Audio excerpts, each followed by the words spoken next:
If you're trying to improve your English and you're tired of boring grammar lessons, you're in the right place. Stories are one of the best ways to learn without even noticing you're learning. By listening to or reading this story, you're going to pick up real, useful English, just like that. So, make sure you like this video, subscribe to the channel, and turn on the bell so you never miss an episode. Now let's jump into today's exciting story. Liam was a curious boy who loved adventures. He had never been far from his hometown, but he always dreamed of exploring the world.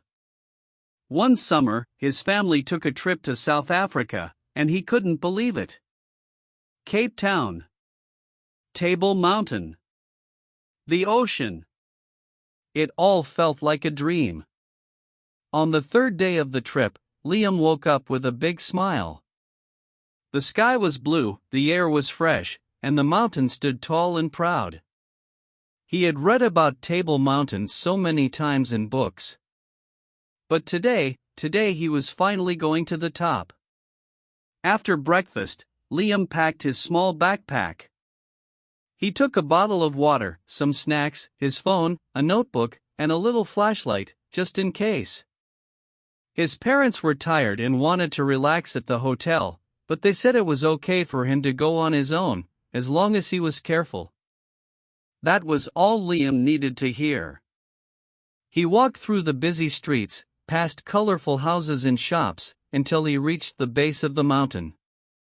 There it was, the Table Mountain Aerial Cableway.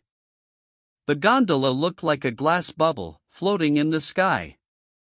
Liam bought his ticket and waited in line. When his turn came, he stepped inside. The floor slowly turned as the gondola moved up the cable. Cape Town grew smaller and smaller below him.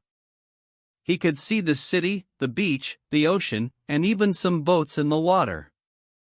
After a few minutes, the gondola reached the top. Liam stepped out and gasped. The view was unbelievable. It was like standing on top of the world. He could see in every direction. People were taking pictures, laughing, and enjoying the moment. Liam didn't want to rush. He walked along the trails, took photos, and sat down to draw the mountain in his notebook. He saw birds flying low and small animals running between rocks.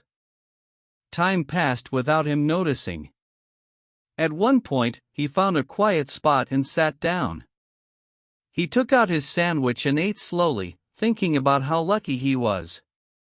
The wind was cool, and the sun was gentle.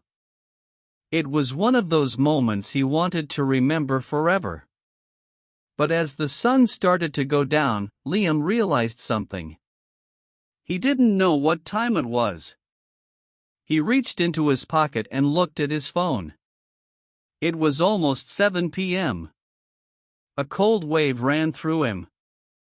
He remembered something important from the sign at the bottom of the mountain. The last gondola goes down at 7 p.m. Liam jumped to his feet. He started running toward the station. His legs moved fast, but the mountain was wide, and the trails twisted in every direction.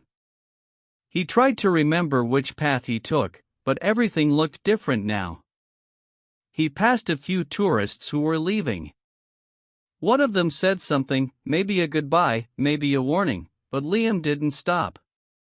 He ran until he saw the station. But it was too late. The doors were closed. The lights were off.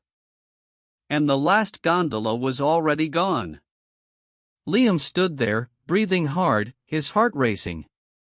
He stared at the empty platform, hoping maybe they would come back for him. But they didn't.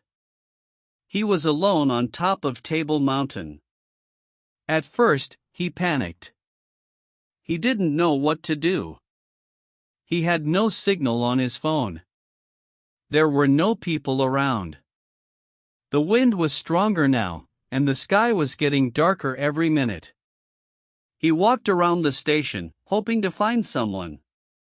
But there was nobody. just rocks, trees, and shadows. Liam sat down on a bench and tried to stay calm. He remembered the flashlight in his backpack and took it out. The small light made him feel a little safer. He also had water and snacks. That was good. He tried to call his parents, but there was still no signal. Then he took a deep breath and thought. He couldn't stay scared forever. If he was going to spend the night here, he had to be smart. He found a spot behind a rock, where the wind wasn't so strong. He made a little space, sat down, and covered himself with his jacket. It wasn't warm, but it was better than nothing. He looked up at the sky. The stars were coming out. There were so many stars. He had never seen a sky like that before. It was beautiful. It made him feel small, but not in a bad way. He started to feel sleepy. But before closing his eyes, he took out his notebook and wrote a few words. I missed the last gondola. But I'm okay. This is an adventure I'll never forget. The morning after. When Liam opened his eyes, the sun was rising. The mountain was quiet. The sky was pink and orange. He stretched his arms and stood up slowly. He was a little cold, a little tired, but safe. He walked back to the station and waited. Soon, a worker came and looked surprised to see him.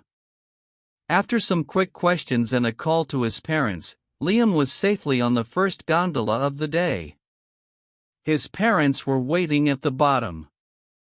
They were worried but also proud of him for staying calm and safe. That night, Liam told them everything. The view, the stars, the fear, the peace. It was the scariest night of his life, and the best. He learned something important. Sometimes, things don't go as planned. But if you stay calm, use your brain, and trust yourself, you can handle it. Even if you miss the last gondola. You just learned without even trying.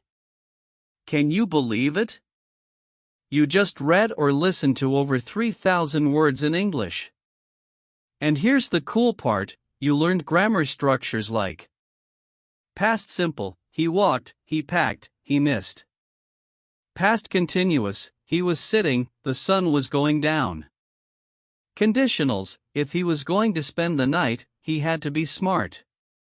Comparisons, smaller and smaller, stronger now. Phrasal verbs, looked up, sat down, took out. But you didn't need to study them. You just experienced them through the story. That's the magic of learning through storytelling. Your turn. Let's talk. Now I want to hear from you. What would you do if you missed the last gondola? Have you ever had a scary but exciting experience? Tell your story in the comments below. And don't forget to like, subscribe, and share this story with someone who's learning English too. See you in the next adventure.